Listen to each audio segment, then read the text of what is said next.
Hello everyone, welcome to first step future India. இந்த வீடியோவில் நம்ம பார்க்க போகிறது அவர் பாஸ் 3 கிளாஸ் 8 என்சிஆர்டி புக்கில் chapter 7 women cost and reform. So இதில் எப்படியெல்லாம் டிஸ்கிரிமினேஷன் நடந்திருக்கு நம்ம பாஸ்டில், இன்றைக்கி அதெல்லாம் தாண்டி இது கரெக்டு இது தப்பு அப்படின்னு சொல்லி நம்ம எந்த இடத்துக்கு வந்திருக்கோம். அப்போது அந்த மாதிரியான பிலீஃப்ஸ் இருக்கிற மாதிரி இப்போவுமே கண்டிப்பாக நிறைய பிலீஃப்ஸ் இருக்குது. ஸோ அதையெல்லாம் பிரேக் பண்ணுறது எப்படி, ஒரு ப்ராப்ளம் வந்தால் ஹியூமன்ஸ் அதை எப்படி டேக்கிள் பண்ணி அடுத்தடுத்த லெவலுக்கு முன்னேறி இருக்காங்க, இது எல்லாமே இந்த சாப்டரில் நம்ம கண்டிப்பாக தெரிஞ்சுக்கலாம். இந்த பெர்ஸ்பெக்டிவ் ஆஃப் யூபிஎஸ்சி ஆஸ்பிரண்ட்ஸ் இது ரொம்ப ரொம்ப இம்பார்ட்டன்ட். பிகாஸ் ஆஃபீஸர் லைக் குவாலிட்டியை பில்டப் பண்ணுறதுக்காகட்டும், நம்ம சொசைட்டியை பற்றின ஒரு எக்ஸ்ப்ரெஷன்ஸ் நீங்கள் கொடுக்கறதுக்காகட்டும். ஏன்னா யூபிஎஸ்சியில் உங்களோட thoughts is very important on the social issues. இது சோஷியல் இஷ்யூ. ஸோ இது ரொம்பவே important for UPSC aspirants and TNPSC aspirants. And school ஸ்டூடெண்ட்ஸுக்கு அவங்க ஒரு பர்சனாக எப்படி பில்டப் ஆக போகிறாங்கன்றதுக்கு இந்த சாப்டர் ரொம்பவே இம்பார்ட்டண்ட். ஸோ ஓவராலாகவே irrespective of aspirants or school students எல்லா மனுஷங்களுமே கண்டிப்பாக தெரிஞ்சுக்க வேண்டிய ஒரு சாப்டர். இது வரைக்கும் நான் என்சிஆர்டியில் எடுத்த எல்லா சாப்டர்லேயுமே இது ரொம்ப ரொம்ப இம்பார்ட்டன்ட்னு நான் நினைக்கிறேன். ஓகேங்களா? ஸோ லெசன்குள்ளே போயிடலாம். ஸோ இது எல்லாமே பிரிட்டிஷ் உள்ளே வரதுக்கு முன்னாடியும் சரி, பிரிட்டிஷ் உள்ளே வந்ததுக்கு அப்புறமும் சரி, என்னென்ன மாதிரியான டிஸ்கிரிமினேஷன்ஸ் நம்ம இந்தியாவை பற்றி இருந்தது, இந்தியாவுக்குள்ளே இருந்தது அப்படிங்கிறத நம்ம பார்க்க போகிறோம். ஸோ இந்தியா அப்படின்னு சொன்னாவே வெறும் பெருமைகளை மட்டுமே பேசுகிறது கிடையாது, அதில் இருக்கக்கூடிய நெகட்டிவ்ஸையும் நம்ம அட்ரெஸ் பண்ணணும். அந்த நெகட்டிவ்ஸை பாஸ்டில் எப்படி கடந்து வந்திருக்காங்க, இப்போ அட் ப்ரெசென்ட்லேயும் நிறைய நெகட்டிவ்ஸ் இருக்குது, அதை எப்படி நம்ம கடக்க போகிறோம், ஃப்யூச்சருக்கு ஒரு நல்ல, அதாவது ஃப்யூச்சர் ஜென்ரேஷன்ஸ்க்கு ஒரு நல்ல சொசைட்டியை எப்படி உருவாக்க போகிறோங்கிறது, அந்த ப்ராப்ளமை அட்ரெஸ் பண்ணி அதை நம்ம கடந்து வரும்போது தான், இல்லைங்களா? ஸோ அதுக்கு இந்த சாப்டர் ரொம்பவே யூஸ்ஃபுல்லாக இருக்கும். ஸோ நம்ம பாஸ்ட் அப்படின்னு எடுத்துக்கிட்டோன்னா வெறும் விமன் அப்படின்னு எடுத்தாவே விமனில் நிறைய கேட்டகரிஸ் இருக்காங்க. அதாவது லோ காஸ்ட் உமன் இருக்காங்க, அப்பர் காஸ்ட் உமன் இருக்காங்க. ஸோ அதில் அப்பர் காஸ்ட் உமன் எல்லாமே ரொம்ப ஹாப்பியாக இருந்தாங்க, பணம் இருக்கிற விமன்ஸ் எல்லாமே ரொம்பவே ஹாப்பியாக இருந்தாங்களான்னு கேட்டால் கிடையாது. அதே மாதிரி குழந்தைங்க சைல்டு மேரேஜ் பண்ணி வச்சு அந்த குழந்தைங்க ரொம்ப சின்ன வயசுலேயே நிறைய கஷ்டங்களை அனுபவித்ததும் இருக்குது. அதே மாதிரி சத்திங்கிற பேரில் குழந்தைங்களுக்கு ரொம்ப வயசானவங்களை கல்யாணம் பண்ணி வச்சு அந்த வயசானவங்க இறந்து போனோன்னு அந்த ஹஸ்பண்டோடையே சேர்ந்து உடன்கட்டை ஏறுறது தான் ஒரு பொண்ணுக்கு முழுமை அப்படின்னு சொல்லி அந்த குழந்தைக்கோ இல்லை அந்த பொண்ணுக்கோ விருப்பம் இருக்கோ இல்லையோ பிடிச்சி தெருப்பில் தள்ளி விட்டாங்க. ஸோ இனிஷியல் டேஸில் நல்லா யோசிச்சு பார்த்தீங்கன்னா மேரேஜ் அப்படிங்கிறது நம்ம ஹியூமன் சிவிலைசேஷனில் ஒரு மென் ஒரு விமனை பார்க்கும்போதோ இல்லை ஒரு விமனுக்கு மென்னை பார்க்கும்போதோ ஒரு அட்ராக்ஷன் வரும். அந்த அட்ராக்ஷன் மூலமாக அவங்க ரெண்டு பேரும் சேர்ந்து வாழ்கிறது, அந்த மாதிரி தான் நம்மளோட ஒரு சிவிலைசேஷன், ஹியூமன் சிவிலைசேஷன்றது ஆரம்பிச்சிருக்கோம். பட் அதில் இப்போ இருக்கிற அளவுக்கு நிறைய வரன்முறைகள் இருந்திருக்காது, ஐ அக்ரி. பட் போக போக பார்த்திங்கன்னா அதை நம்ம இம்ப்ரூவைஸ் பண்ணுறோம். என்னென்ன ப்ராப்ளம்ஸ் எல்லாம் வருதுன்னு பார்த்து அந்த ப்ராப்ளம்ஸ் எல்லாம் பிற்காலத்தில் அடுத்தடுத்த ஜென்ரேஷனில் வராமல் இருக்கிறதுக்கு சில ரூல்ஸ் அண்ட் ரெகுலேஷன்ஸ் கொண்டு வரோம். ஸோ இப்போ அப்படி தான் நம்ம லவ் மேரேஜ் ஆகட்டும் இல்லை அரேஞ்ச் மேரேஜ் ஆகட்டும் நிறைய டிஃப்ரெண்ட் டைப்ஸ் ஆஃப் மேரேஜஸ் நம்ம பார்த்துட்ருக்கோம். ஸோ இது எல்லாமே பாஸ்டில் நம்மளோட சுற்றி இருக்கக்கூடிய மனுஷங்க இல்லை ஃப்யூச்சர் ஜென்ரேஷன்ஸ் அனுபவிக்கக்கூடாது, இந்த ப்ராப்ளம் திரும்ப வரக்கூடாதுங்கிறக்காக தான் இந்த லாஸ் ரூல்ஸ் ரெகுலேஷன்ஸ் எல்லாமே ஆரம்பிச்சிருக்கு. ஸோ ஒரு மென் ஒரு விமன் கூட அட்ராக்ட் ஆகும்போது அவங்க மேரேஜ் பண்ணி அவங்களுக்குன்னு ஒரு லைஃப் அண்ட் சொசைட்டியை அவங்க உருவாக்குறாங்க, ஒரு ஃபேமிலியை உருவாக்குறாங்க, இல்லைங்களா? அப்படி ஆரம்பித்தது போக போக அது கௌரவம், ஒரு பெண் குழந்தை இப்படி தான் இருக்கணும், இப்போவே கல்யாணம் பண்ணணும், இப்படி தான் வாழணும், இப்படி தான் சாகணுங்கிறத, குடும்ப கௌரவம் அப்படிங்கிறது எல்லாமே அந்த பெண் குழந்தைங்களை வச்சே டிசைட் பண்ணுற மாதிரி கொண்டு வந்துட்டாங்க. யார் அதை டாமினேட் பண்ணுறாங்களோ அவங்க தான் இந்த எல்லாத்தையுமே ஃப்ரேம் பண்ணுறாங்க. அப்போ இதில் யார் பாதிக்கப்படுறாங்கன்னா பெண் குழந்தைகள் பாதிக்கப்பட்டிருக்காங்க. இன்றைக்கி ஒரு 8th படிக்கக்கூடிய இல்லை 6th படிக்கக்கூடிய குழந்தை ஒரு காலத்தில் கல்யாணம் ஆகி வீட்டில் அம்மா பொசிஷனில் இருந்தாங்க அப்படிங்கிறத நம்ம மறுக்க முடியாது. அது ஒரு பெரிய ஒரு விஷயத்தை நம்ம பிரேக் பண்ணி இன்றைக்கி நம்ம சிவிலைஸ்டு பீப்புளாக வளர்ந்துருக்கோம் இல்லைங்களா?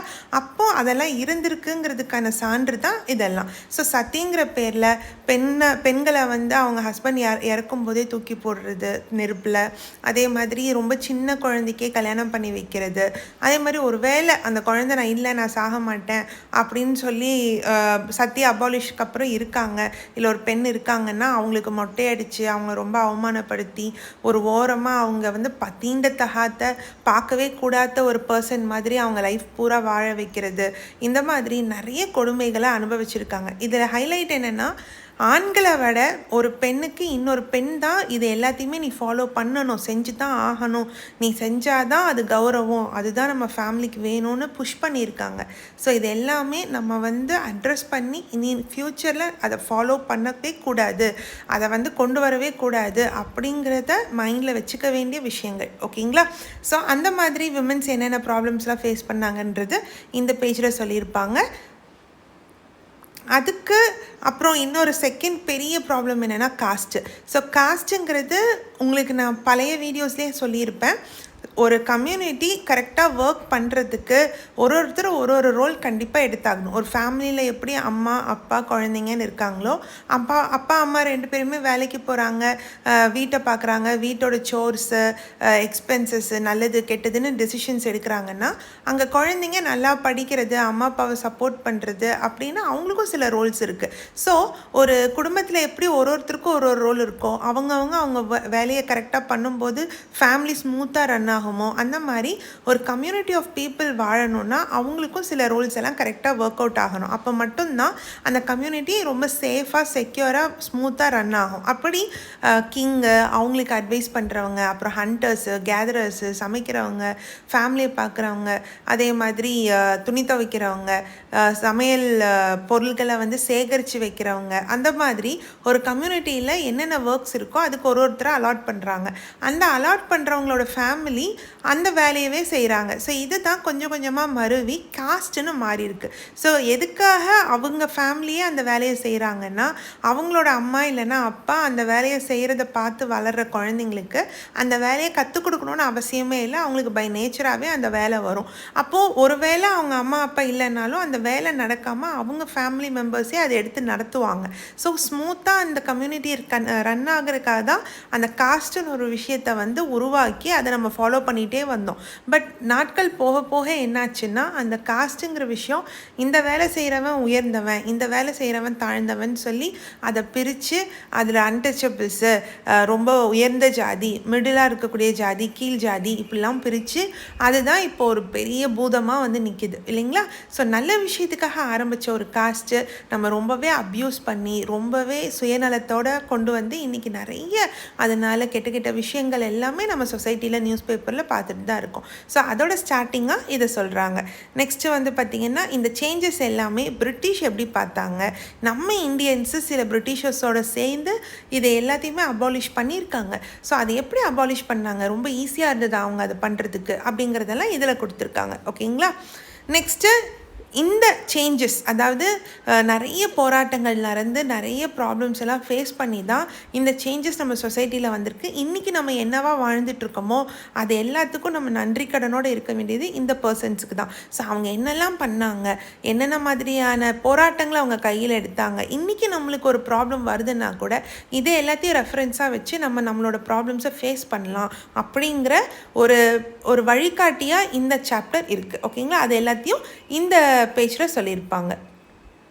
நெக்ஸ்ட்டு அவங்க போராடினாங்க, கேர்ள்ஸு விமென்ஸு அதை எப்படி எடுத்துக்கிட்டு முன்னேற ஆரம்பித்தாங்க, கொஞ்சம் கொஞ்சமாக அவங்க லைஃப் எப்படி மாற ஆரம்பிச்சுது. ஸோ இவங்களோட மாற்றங்கள், இவங்க எடுத்து வச்ச இந்த ஃபஸ்ட்டு ஸ்டெப்பு தான் இன்றைக்கி நம்ம வாழ்கிறதுக்கான வாழ்க்கைக்கு ஒரு வழிகாட்டியாக இருந்திருக்கு, வழி விட்டுருக்கு. இன்றைக்கி நம்ம ரொம்ப சாதாரணமாக எடுத்துக்கக்கூடிய எத்தனையோ ரைட்ஸு இவங்க ஆரம்பித்த, இவங்க கஷ்டப்பட்டு நம்மளுக்கு கொடுத்தது. ஸோ நம்ம எல்லாருமே இவங்களுக்கு எல்லாருக்குமே ரொம்ப ரொம்ப நன்றி கடனோடு இருக்கணும். சரிங்களா? ஸோ விமென்ஸ் பற்றி ஃபஸ்ட் ஹாஃப் ஆஃப் த சாப்டரில் சொல்லியிருக்காங்க. இதில் full and full cost.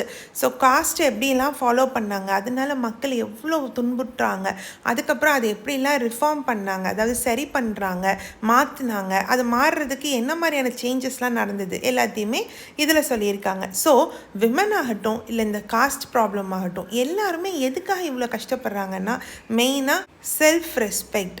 So சுயமரியாதையோட ஒரு மரியாதையாக ஃபீல் பண்ணி வாழணும் அப்படிங்கிறது தான் எல்லா மனுஷங்களுக்கும் அடிப்படையான தேவை. அந்த ஒரு ஃபீலிங்காக தான் இவங்க எல்லாருமே இவ்வளோ கஷ்டப்பட்டுருக்காங்க. ஸோ சுயமரியாதை அப்படிங்கிற ஒரு விஷயம் கிடைக்கிறதுக்கு இந்த எத்தனையோ பேர் இறந்துருக்காங்க, எத்தனையோ பேர் ரொம்பவே வேதனைப்பட்டிருக்காங்க, எத்தனையோ பேர் அடிபட்டு தான் நம்மளுக்கு இன்றைக்கி ஒரு ஒரு குழந்தைக்கும் ஒரு ஒரு அம்மா, ஒரு ஒரு அப்பா, ஒரு ஒரு ஆண், ஒரு ஒரு பெண்ணுக்கும், ஏன் டிரான்ஸ்ஜெண்டர்ஸ் வரைக்குமே இன்றைக்கி அந்த சுயமரியாதைக்காக தான் கஷ்டப்பட்டுட்டு இருக்காங்க, வாழ்ந்திருக்காங்க. ஸோ அதை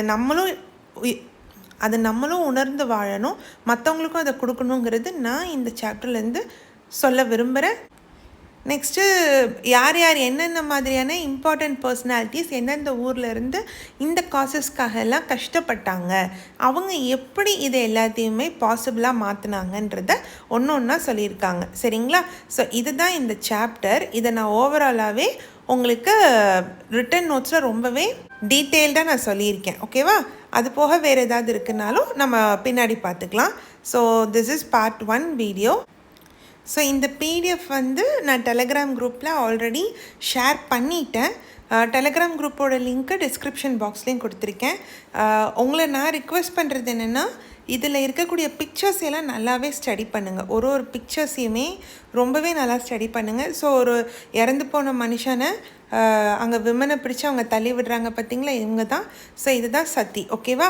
ஸோ அந்த பொண்ணு வந்து ஒரு அடல்ட்டாக இருந்தாலும் சரி, குழந்தையாக இருந்தாலும் சரி, ஹஸ்பண்ட் இறந்துட்டாங்கன்னா பிடிச்சி தள்ளி விட்டுருவாங்க. நெக்ஸ்ட்டு ராஜாராம் மோகன் ராய். ஸோ இவர் ஈவன் தோ இந்தியனாக இருந்தாலும் வெஸ்டர்ன் கல்ச்சரை வந்து வெஸ்டர்ன் எஜுகேஷனை வந்து அவர் ப்ரொமோட் பண்ணார். காரணம் என்னென்னா, நம்ம இந்தியாவில் இருக்கக்கூடிய கெட்ட கெட்ட விஷயங்கள், அதாவது இந்த மாதிரி சூப்பர்ஸ்டிஷியஸாக இருக்கிறது, விமனை போட்டு கஷ்டப்படுத்துறது, சைல்ட் மேரேஜ் பண்ணுறது, இது எல்லாத்தையுமே அவர் எதிர்த்து நின்னார். ஸோ அவர் பிரிட்டிஷர்ஸோட பாசிட்டிவ் சைடை அவர் பார்த்தார். அதாவது அங்கே வந்து விமனை ரொம்பவே ப்ரீஷியஸாக ஹேண்டில் பண்ணாங்க, ஈக்குவல் ரைட்ஸ் கொடுத்தாங்க. சொல்லப்போனால் நிறைய இடத்துல விமனை முன்னாடி நிறுத்தினாங்க. ஒரு எக்ஸாம்பிளுக்கே சொல்லணுன்னா, பிரிட்டிஷோட ஹெட் யார்? குவீன் எலிசபெத் தான். ஸோ அப்படின்னும்போது அவங்க வந்து ஒரு விமனுக்கு கொடுக்கக்கூடிய இம்பார்ட்டன்ஸை இவர் வந்து ரொம்பவே புஷ் பண்ணுறாரு நம்மளோட இந்தியன் சொசைட்டிக்குள்ளே. ஸோ விமென்ஸ்க்காக நிறையவே அவர் வந்து போராட்டம் பண்ணியிருக்காரு. சரிங்களா? ஸோ அந்த மாதிரி ஹூக் ஸ்விங் ஃபெஸ்டிவல் அப்படின்னு ஒன்று இருக்குது. இங்கே பாருங்கள், ஒருத்தருக்கு ஒரு விஷயம் வேணும் அப்படின்னு சொன்னால் இந்த மாதிரியான பார்பரிக்கான விஷயங்கள்லாம் இந்தியன் செய்கிறாங்க அப்படின்னு ஒரு பிரிட்டிஷர் வந்து இதை வரைஞ்சி காமிச்சிருக்காங்க. ஸோ இது வந்து ரொம்ப யூஸ்வலான விஷயம். இந்த மாதிரி பார்பரிக்காக அவங்களே வந்து கஷ்டப்படுத்திக்கிறது, ஒரு உயிரோடு இருக்கிறவங்கள நெருப்பில் தள்ளுறது, தன்னோட உடம்பை தானே வருத்திக்கிறது, இப்படி ஒரு லைஃப் ஸ்டைல் தான் இந்தியன்ஸ் வாழ்கிறாங்க அப்படிங்கிறத எக்ஸ்ப்ரெஸ் பண்ணியிருக்காங்க. ஸோ இங்கே பாருங்கள், ஒருத்தர் வந்து அவரோட உடம்புல அந்த கொக்கியை மாட்டிட்டு மேலே இவ்வளோ ஹைட்டில் தொங்குறாரு. அதை வந்து இன்னொருத்தர் வந்து இங்கே தூக்குறாரு. கரெக்டுங்களா? ஸோ இது எல்லாத்தையுமே இதில் ஸ்பெசிஃபை பண்ணியிருக்காங்க. இதை வந்து ஒரு விசேஷமாகவே கொண்டாடுறாங்க. ஸோ இது வந்து ஹூக் ஸ்விங் ஃபெஸ்டிவலாகவே இந்தியன்ஸ் இதை கொண்டாடுறாங்க அப்படிங்கிறத இதில் எக்ஸ்ப்ரெஸ் பண்ணியிருக்காங்க. கரெக்டுங்களா? ஸோ இந்த பிக்சரில் பார்த்திங்கன்னா சுவாமி தயானந்த் சரஸ்வதி. ஸோ அவரோட பிக்சர், இவரோட கான்ட்ரிபியூஷனுமே இந்த சொசைட்டியோட ரிஃபார்மில் ரொம்ப ரொம்ப இம்பார்ட்டன்ட். ஸோ இது எல்லாமே இவங்கெல்லாம் என்ன பண்ணாங்கன்றது 1 by 1 நம்ம கண்டிப்பாக அந்த ரிட்டன் நோட்ஸில் நம்ம பார்க்கலாம். சரிங்களா? ஸோ இது வந்து ஈஸ்வர சந்திர வித்யாசாகர். நெக்ஸ்ட் இங்கே பாருங்கள். ஸோ மென் மட்டும் விமனுக்காக கஷ்டப்படல, நிறைய விமன்ஸுமே விமனோட முன்னேற்றத்துக்காக ஸ்கூலு, காலேஜஸ்ஸு எல்லாத்தையுமே ஃபவுண்ட் பண்ணியிருக்காங்க.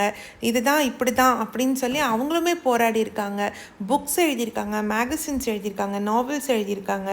ஸோ மென் மட்டுமே விமன்ஸ்க்காக கஷ்டப்படல, விமன்ஸுக்காக கஷ்டப்பட்டுருக்காங்க. ஓகேங்களா? ஸோ அதுக்கு இந்த பிக்சர் வந்து ஒரு சான்றாக இருக்குது. ஸோ இவங்க வந்து பண்டிதா ராமாபாய். ஸோ இவங்க என்ன பண்ணாங்க, எல்லாத்தையுமே நம்ம வந்து கண்டிப்பாக சாப்டருக்குள்ளே இன்னும் இன்டெப்த்தாக நம்ம பார்க்கலாம். ஜஸ்ட் நான் இப்போது வெறும் பிக்சர்ஸ் மட்டும்தான் எக்ஸ்பிளைன் பண்ணுறேன். ஓகேங்களா? ஸோ இது பாருங்கள், சைல்டு மேரேஜ்க்கு இதுக்கு ஒரு நல்ல எக்ஸாம்பிள். ஸோ எவ்வளோ பெரிய ஒரு பையனுக்கு ஒரு எவ்வளோ குட்டி பொண்ணை வந்து கல்யாணம் பண்ணி வச்சுருக்காங்க அப்படிங்கிறத நம்ம இதுலேருந்து பார்க்கலாம். ஓகேங்களா? ஸோ என்ன ப்ராப்ளம், ஏன் குழந்தைக்கு கல்யாணம் பண்ணி வைக்கக்கூடாது அப்படின்னா, அவங்க எமோஷ்னலாகவும் ஃபிசிக்கலாகவும் அவங்க ரெடியாக இருக்க மாட்டாங்க. ஸோ அவங்களுக்கு இப்படி ஒரு கல்யாணம் பண்ணி அவ்வளோ சோஷியல் அண்ட் டொமஸ்டிக் ரெஸ்பான்சிபிலிட்டி அவங்க தலையில் வைக்கிறதுங்கிறது அவங்களுக்கு உடல் அளவுலேயும் மனசு அளவுலேயும் கரெக்டான விஷயங்கள் கிடையாது.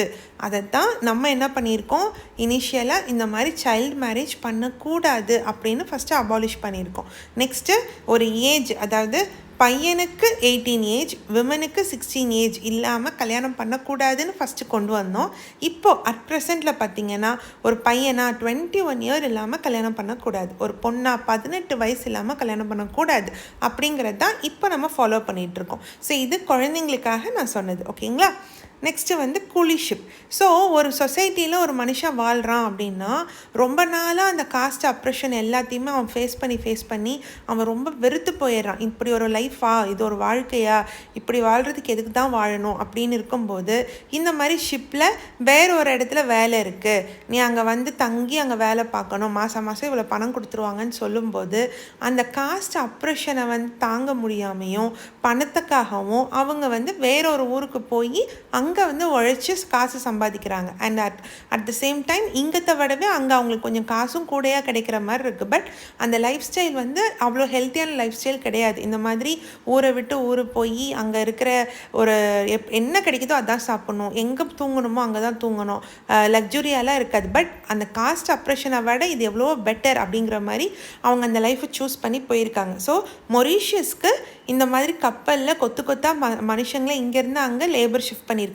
இன்றைக்குமே இது நடந்துட்டு தான் இருக்குது. ஸோ ஒரு எக்ஸாம்பிளுக்கு நார்த் இந்தியாவிலேருந்து நிறைய பேரை இங்கே பில்டிங் கன்ஸ்ட்ரக்ஷன்ஸ்க்கெலாம் இதே மாதிரி தான் கொத்தாக கொண்டு வந்து அவங்களுக்கு வந்து பார்த்திங்கன்னா ரொம்ப சின்ன இடத்துலையே ஒரு ரூமில் நிறைய பேர் இருப்பாங்க, ஒரே பாத்ரூமில் அவ்வளோ பேர் யூஸ் பண்ணுவாங்க, ஃபுட்டு என்ன கிடைக்குதோ அதான் சாப்பிட முடியும். இதெல்லாம் இன்றைக்குமே இருக்க தான் செய்யுது. பட் அளவு கம்மியாக இருக்குது. ஓகேங்களா? ஸோ மடிகாஸ் அப்படிங்கிறவங்க ஆந்திர பிரதேஷில் இந்த ஷூ மேக்கிங்கில் ரொம்பவே பெஸ்ட்டு. ஸோ நான் ஆல்ரெடி சொன்ன மாதிரி ஒருத்தர் ஒரே வேலையை சரிவர செய்கிறது தான் அந்த கம்யூனிட்டியில் காஸ்ட்டாக மாறி இருக்குன்னு சொன்னேன்ல. ஸோ இவங்க இதுக்கு வந்து முன்னோடி மாதிரி, இவங்க சூப்பராக இதை செய்வாங்க. ஸோ அவங்க காஸ்ட்டு இதுக்கு பேர் போனவங்கன்ற மாதிரி இதில் சொல்லியிருக்காங்க. இவங்க என்ன பண்ணாங்க என்னன்றதையும் நம்ம வந்து லெசனுக்குள்ளே நல்லா பார்க்கலாம். ஓகேங்களா? ஸோ இவங்க வந்து அப்பர் காஸ்ட் பீப்புளுக்காக இந்த மாதிரி வெஜிடபிள்ஸ் எல்லாம் கேதர் பண்ணி கொண்டு வந்து கொடுக்குற ஒரு காஸ்ட்டு. ஸோ இவங்க வந்து துப்லாஸ் அப்படின்னு சொல்கிறாங்க, குஜராத்தில் இருந்திருக்காங்க. ஓகேங்களா? ஸோ ஒரு காஸ்ட் பீப்புளும் எப்படி வாழ்ந்திருக்காங்கன்றதுக்கான பிக்சர்ஸ் இது எல்லாமே. ஓகேங்களா? மோஸ்ட் ப்ராபப்ளி ஓவராலாக இந்தியாவில் இப்போ இந்த அளவுக்குலாம் நம்மளால் பிக்சர்ஸ் பார்க்க முடியாது இல்லைங்களா? ஸோ இது வந்து மதுரை டெம்பிள். ஓகேங்களா? எப்போது 1792 இந்த பிக்சரை அவங்க எடுத்திருக்காங்க. ஸோ இங்கே பாருங்கள், பீப்புள், மாடு, அவங்களோட ட்ரெஸ்ஸஸ்ஸு, அவங்க எப்படி இருந்திருக்காங்கன்றது நம்ம இதுலேருந்து தெரிஞ்சுக்கிறோம். நெக்ஸ்ட்டு இது ரிவி ராமசாமி நாயக்கர், நம்ம பெரியார்னு செல்லமாக கூப்பிடக்கூடிய நம்ம தமிழ்நாட்டில் இருந்து விமென்காகவும் காஸ்ட்டுக்காகவும் போராடின ஒரு நேஷ்னல் லீடர். ஓகேங்களா? அப்புறமா இங்கே வந்து பர்டிகுலராக யார் யார் என்னென்ன ஃபவுண்ட் பண்ணாங்க, எதுக்காக அதை பண்ணாங்க, அதில் என்னெல்லாம் சாதிச்சாங்கன்றதையும் தனித்தனியாக கொடுத்துருக்காங்க. இதையுமே நான் ஹேண்ட் ரிட்டன் நோட்ஸில் ரொம்பவே டெப்த்தாக கொடுத்துருக்கேன். ஸோ ஓவராலாக இந்த லெசன் நம்ம பார்க்கலாம். ஓகேங்களா? ரொம்ப ரொம்ப இம்பார்ட்டண்ட். உங்கள் ஆன்சர் ரைட்டிங்காகட்டும், ப்ரிலிமினரிக்காகட்டும், ஸ்கூல் ஸ்டூடெண்ட்ஸ்க்காகட்டும், எல்லா மனுஷங்களுக்குமே ரொம்ப ரொம்ப இம்பார்ட்டண்ட். நெக்ஸ்ட் வீடியோவில் பார்க்கலாம். பார்ட் 2ல் கண்டினியூ பண்ணலாம். தேங்க்யூ.